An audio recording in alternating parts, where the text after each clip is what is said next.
وہ چیزیں ہیں کہ جن کے نتیجے میں دعا قبول نہیں ہوتی، ان میں سے حدیث شریف کے اندر آتا ہے کہ اللہ تعالیٰ ایسے دل کی دعا قبول نہیں کرتا جو غفلت میں مبتلا ہو، من قلب لاہن، کہ جو لہو و لعب میں،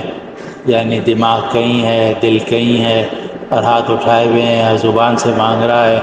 لیکن اللہ تعالیٰ کی طرف توجہ نہیں ہے،